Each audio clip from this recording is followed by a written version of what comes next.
What up, dudes? It's Gaz, and welcome back to the Warframe video. We just got the patch notes and the update launch for the Mushroom Frame Vallis Undermine update. And happy National Mushroom Day to you. Yeah, so we're gonna go over all the patch notes right now, so let's hop right in. Before we do, make sure to sub this channel, daily Warframe video uploads, build videos, all that kind of stuff. We're gonna be live on stream today with all the new missions and all that too. So let's take a quick look at this new button here. So we got new in the market.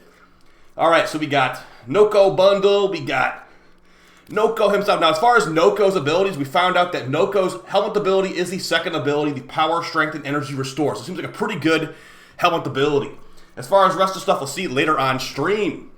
Additionally, we got the new Wukong skin, we got some nice cosmetics here, new Cyandana it looks like, the Lavos Deluxe. What's in that collection? We'll take a look at this stuff more in depth later. Looks like a shotgun. Ooh, a universal shotgun skin. Very nice. Okay, let's hop right into the patch notes and see what DE has dropped for us today. Now, spoiler alert, it looks like they removed Aya farming from the game, like the bounty method on the plains. So keep that in mind when we are going over the stuff that there is a note on here that says basically randomized bounty steps going forward. Okay, it looks like it also turned off windowed mode for me. The Vallis Undermine patch notes, update 40. As far as the general overview of this, we got the Mushroom Frame update with some underground new bounties. As far as what's new here, new in Fortuna, you got some new Fortuna bounties. It'll be right behind you when you spawn in, and it's called the Airlock. These are called Nightcap bounties, and you're also be leveling up this mushroom named the Prince. That will be the idea of this update. As far as what these Deepmine bounties contain, you're going to be grinding out these mushrooms to level up some of these like mushroom things over here. Doing this will provide you more buffs in these bounties and also give you some access to arcanes you might have not had access to before. Depending on the rarity of the mushroom species, the samples required to fully complete a journal entry varies and is increased each time you unveil a data entry. You can acquire mushroom samples by interacting with up to 4 different mushrooms in the Vallis Undermine bounty. So go find these purple hidden mushrooms basically. Yeah, by completing the Deepmine bounty bonus objectives, players can earn additional mushroom samples, one of each bonus objective completed. Read more in the Deepmine bounties and tile set section. So there's 5 ranks of this new mushroom syndicate, and it is not daily rep capped, thankfully. So you can grind this out all in one day if you wanted to. As far as some new wares, as you rank up, you'll get access to the different types of mushrooms that are in mission buffs, basically. And as far as the last stuff over here, once you get to like rank 3 and 4, rank 4 is where Noko parts are, the new mushroom frame, but I believe you can get them from bounty completions as well, so you don't have to get rank 4 for that, just like the pity system. Also, rank 3, you're going to be getting the Arbu parts, and also this is where you get access to these new arcane adapters and arcanes. So you want to get rank 3 at the new syndicate as quickly as possible, basically. So very nice stuff there. Attenuaton Zambuca statue can be purchased once per week. Interesting. 7,000 Kuba purchased 6 times per week. Hopefully these bounties are actually pretty good. Got some Captura scenes at level 5. Here's another look at your little mushrooms you can grind out. Here's Nightcap's nursery. That's the Prince right there. So you'll be feeding that thing mushrooms and level it up, I guess. And they'll give you like these like story little mini missions where you go through Nightcap's memories of Noko, apparently. Feeding the Prince is a process with 3 stems, paths, 8 narrated visions. You'll have to provide the Prince an escalating amount of Fergolite, which is the new resource, per stage as he grows big and strong, healing to 120 Fergolite total. Once you get enough mushrooms, excess mushrooms that you already have the maxed out version of, will give you more of this resource too. 20 Fergolite to get the purple stem unlocked, 60 to get the green stem unlocked. Once the Prince is satiated, interact with him to select the stem path you wish to walk. You'll have to experience the most recently unlocked stem path before you feed the Prince again. I keep thinking I thought it said steel path. Stem path is different. Players can replay the visions they've unlocked. Okay, this stuff doesn't seem super important, but hopefully it is. Deepmine bounties and tile sets. So here's the new missions you'll be playing in this update. So as far as what will be contained in here, there's multiple bounty steps, and the tile set is exclusive to Deepmine bounties. So and vehicles and necromechs are not available. Interesting. That said, there's much to uncover in the mines, so jump into the joy. Okay, so as far as what's in these new bounties, you got new Corpus enemies, and they're a new variation of Corpus, so I'm going to go scan them and see if they got anything good to drop. You also got the Fergolite is going to be dropping as, it's used to make the Prince grow, used to make buy wares from Nightcap, and used to purchase plant-themed decorations as well. You'll get that from bounties and from just composing fully analyzed mushrooms. So basically, when you have too many mushrooms, you can't carry any more mushrooms, you'll get Fergolite instead. Also, new Soma chords. And you need to do this stuff, you need to beat the new war in the first place. And the mushroom will give you the mushroom bounties. Now, as far as what you'll be doing in these bounties, here's how to play them. They consist of 3 jobs that are unlocked by completing them in the following order. Each bounty has a level 30 to 40. Once unlocked, they can be played freely. There is a Steel Path version as well. Critter Liberation. Neth Anyo's captured some poor critters from the Vallis and stuffed them in his lab. Break them free. 2. Corporate Restructuring. Got a corporate manager causing all sorts of trouble from their forward base. Take them out. Weed the Warden. Got too many mercs mucking up the garden in the nutrient processor center. Go deal with them. And 4th, Steel Path. Once the 3 bounties have been completed, a Steel Path option will be available with level 130 to 140 enemies. It rotates every 2.5 hours, and acolytes will spawn during these bounties to give you steel essence. Each bounty requires the completion of a stage of randomized missions which consist of the following. So these are all the bounty steps we can get here. Rescue, Sabotage, Assassination, Area Defense, Exterminate, Find and Revive Sproudlings, Find and Open Supply Crates, Mushroom Capture, and Scropa Drone Defense. So it looks like Zaku should be really good for this. Also, Mesa should be good for this too, but reminder, there will be Nullifier Bubbles most likely, so Mesa's not as good against those, but hey, maybe bring the Miter. Bonus objectives. The Deep Mine bounties are different from others. Completing a bonus objective each stage will reward you with additional mushroom instead of a random roll from the drop table. For that reason, a common, uncommon, and rare reward from the drop tables is also a guaranteed on bounty completion. That's interesting. The bonus mushrooms are collected before entering the elevator doors to return to Fortuna. They'll be waypointed for you to walk over and collect. Okay, harvesting mushrooms in-game, in-bounty buffs. So this will be giving you buffs while you're in the mission. So here's what some of the buffs will do. Players can find 4 mushroom pickups and explore the deep mines with them sprouting up depending on your bounty. 2 mushroom patches in the bounty, 2 mushroom patches in your bounty wing. For example, if you're doing a bounty in the lab, there's 2 patches in that zone. Steel Path boasts 1 extra mushroom patch in the bounty area. After completing the bounty, mushroom pickups will become visible on the map. By interacting with a mushroom pickup, you'll receive a damage buff alongside a silly debuff, as if Noko is playing a prank. Each buff is 90 seconds. Each mushroom can be picked up. Pickup can be found in different wings of the deep mine. So let's see what we got here. We're not going to read all of them, but we'll just some of them. First one, Muck Bonnet. Weapons inflict toxin damage. Watch out for splashback. So I guess you deal toxin damage to yourself. Next, weapons deal gas damage. Beware of stink. Okay, so it looks like weapons deal this. Weapons deal that. Blah, blah, blah, blah, blah. So lots of stuff like that. Deal fire damage with weapons. These are just going to be extra little buffs in your missions. Void damage buff sounds interesting, at least. As far as bounty rewards, you got Noko's parts. You got Arbukep's parts, which are the new items. You got Arc Gun, Arcane Adapter on Steel Path. So definitely run Steel Path if you want those. You can also buy them for plat. And as far as Arcanes, I did call it. Arcane Blight is here. Arcane Frostbite is also here. Conjunction Voltage, no Cascadia Flare at least. But yeah, you got Secondary Encumber and Secondary Fortifier also here. So it's a pretty nice Arcanes that will drop from the bounties. Also some Endo drops, 3,500 or 4,000 on the Steel Path. As far as credit cash is 80,000 credits on the Steel Path. And some increased Virgo Sight on the Steel Path. You get 15 at the lowest on the Steel Path, and that's the highest you get on the normal path. So I'd say probably run Steel Path to make how attenuated they really are. Attenuation changes this update as well. Okay, due to the unique setup of the Deep Mines bounties where the bonus objectives rewards are mushrooms instead of common drops. Okay, they already said this. They repeated this. Common, uncommon, rare drops are guaranteed. They already said that. Either way, interesting to know. New Warframe Noko. We'll talk about her. We'll talk about them in a build video probably tomorrow, but looking pretty decent. Arbukep, new Arc Gun looks pretty good. Maximum loadout slots increased because there's a new frame. And you'll get the Arbukep from those bounties. You also just buy it for plat if you want it. So, new Arc Gun Arcane Adapters. That's a mouthful. You'll get those from either grinding these new bounties or you can just buy them for plat. You can also just trade Fergosa and Nightcap for the in Fortuna as well. There's a new quest, the Teacher. This will be teach you how to mod. You also get a special gun after you beat it. So even if you're a veteran player, you do want to play this as well.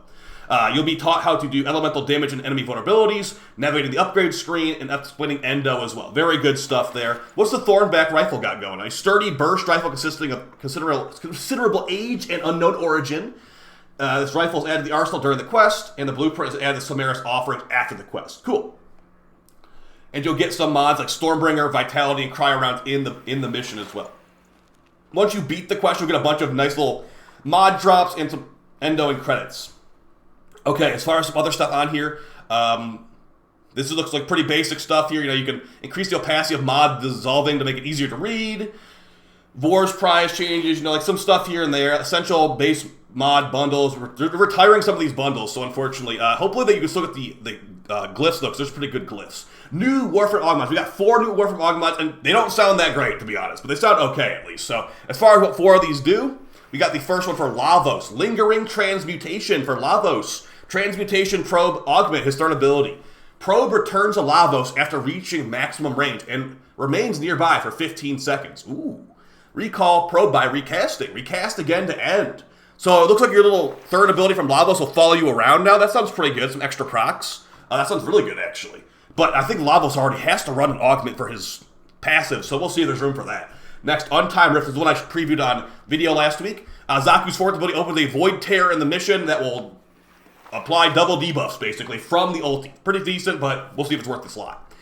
This is a new one. Tharos Lethality for Styanax.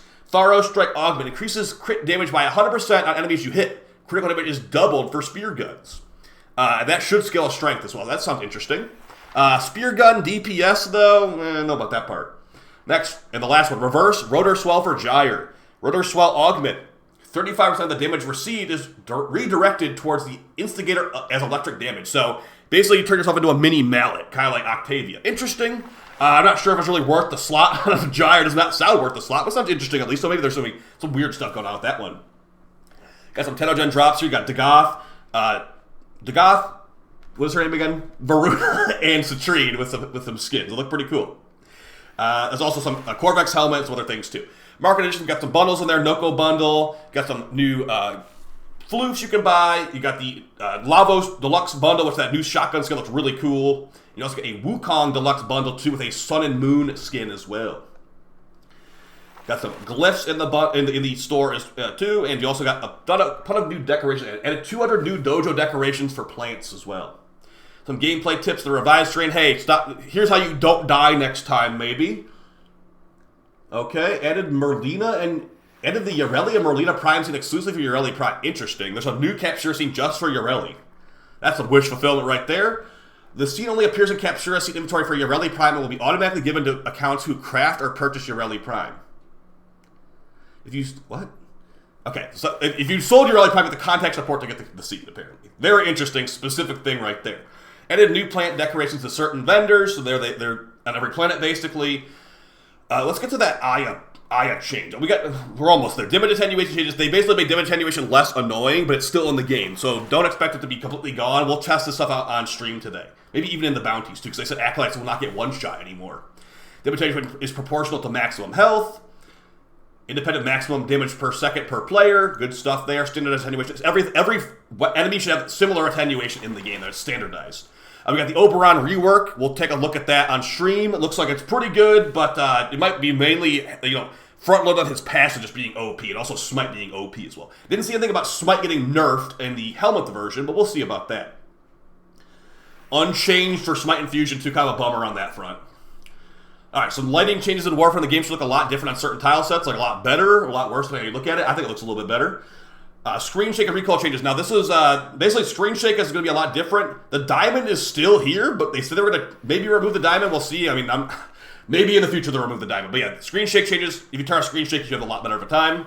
Also, weapons have their base screen shake reduced. These weapons have their base screen shake reduced, including Titania's pistols, and also like the Ladum, the Pyrana, the Gorgon, etc., etc. So good stuff on that front.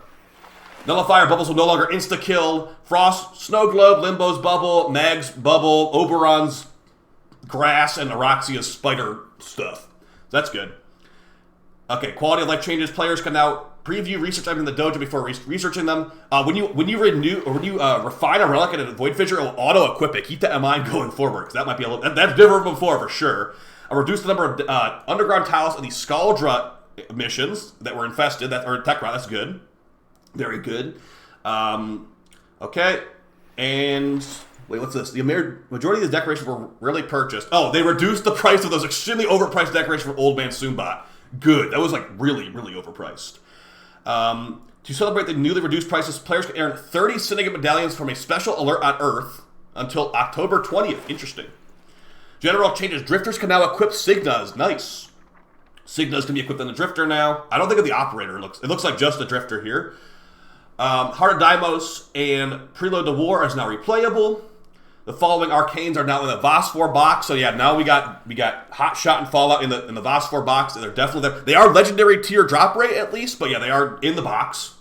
They are different drop rate from like Crepuscular at least. Okay, now you can see a little bit easier how much affinity you've got for your next intrinsic. Updated the Kill Shot Nightwave icon and have the not warning shot. Okay, interesting. Zaku's Vast time is now capped at 95% slow to prevent it breaking enemy behavior. Ooh. Okay, so they made a new Zaku augment, but they also made it where Zaku's slow is capped. Made a change to Ivara's Piercing Navigator augment mod. Critical chance is now additive. That sounds good. At max rank, now gains plus 50% crit chance per enemy to a cap of 250% from 50%. So now it's additive crit chance. Maybe we'll use this augment a little bit more. But it's a very annoying ability to use in the first place. Okay, this is the Aya nerf right here, guys. Aya farming is probably dead as of this update from what I'm reading in this post right here. Rest in peace, Aya farming. I was going to make a video on, hey, at least I didn't make a video on it, so now you can't say it's my fault. Bounties started in the open landscape, like the Plains of Eidolon radio consoles or Vallis and stuff like that, will now pick new encounters at each stage after completing them. I wonder if this means brute force is also removed. But either way, looks like Aya farming is dead, because the way Aya farming was working, you'd grab a bounty and get the exact bounty steps you want, and it would not reroll. As of this update, bounties will reroll after you complete them in the open world every time. So it might be rest in peace Aya farming, unfortunately. Companions now share the Warframe's invisibility status. That's good. That was a little bit annoying before. Okay, the following abilities are affected by casting speed. That's good. Ember's Fireball, Frost Freeze, Gara's Shattered Lash is now affected by casting speed. Korra's Whip Claw is affected by casting speed, finally. Volt Shock, Nova Antimatter, blah, blah, blah. Very good stuff there, with some faster cast speed for Gara and Korra. It might be worth actually buying for a little bit of casting speed on there. Updated Wise Razor's feed animations. All right. Improved initial attack visually and functionally. Now it's quicker to hit and includes forward motion. Remove hitch on the last attack. Oh my gosh, that was so terrible before. Okay, that's all we got from that change, but that's still good. We were waiting a long time for that one, so good stuff. War spawn chance has a minimum 10% chance of spawn when you have a resource booster active during a Steel Path Plains of Eidolon mission. This is wait, oh, ore. I thought you said orbs. Okay, ore now okay, so you can actually get ore in the Plains of Eidolon Steel Path. I thought they said orbs. I'm like, what are they talking about? Change the Dark Dagger stance polarity to Unairu. Okay, who cares? Remove the hostile generation Elite Archimedia being effective on the Fervon tank. That was basically an invincible tank that some people were encountering. It didn't happen to me ever. Like, I never have beaten that mission under 8 minutes with a squad, but, you know, never mind. It's just because it didn't happen to me is not a problem at all. I totally get that. As far as performance fixes, I'm not going to read all these. Optimized this, made it not glitch out, hopefully. Made this better, made that better. Magus Elevate works on Merlina. Or fixed, you're really not benefiting from Magus Elevate while on Merlina. See the very important stuff right here. Fixed being unable to change your alert during the face-off screen. So if you want to read every little thing, go ahead and do it. But most of these things seem like they're relatively small. Like, fixed Araxia's Brood exceeding the maximum of 10 scuttlers. Oh, dang it. I guess that's kind of important, actually. Araxia could go over 10 spiders before, but now she only is capped at 10 spiders. Okay, that is a little bit annoying, but it doesn't really matter. Like, Araxia was honestly flavor of the month anyway. Okay, if you being able to reload with Araxia. So like, these are like minor things that you don't need to know every little detail about this. But the main things, guys, we have this big update that just came out, and we also have probably an Aya farm nerf to the ground. Like, honestly, it looks completely nerfed from what I just read right there. But yeah. Well, I'll see you guys on stream very soon. Hopefully you found this video fun and helpful. We'll be doing giveaways on stream as well. Look at the Sprodling ephemera. You got the little mushroom ephemera. That's kind of fun. That's an Anoko bundle as well. So I'll see you guys in probably like 5-10 minutes. Actually, probably like 30 minutes. And yeah, hope you guys enjoyed the video, and I'll see you next time. Peace.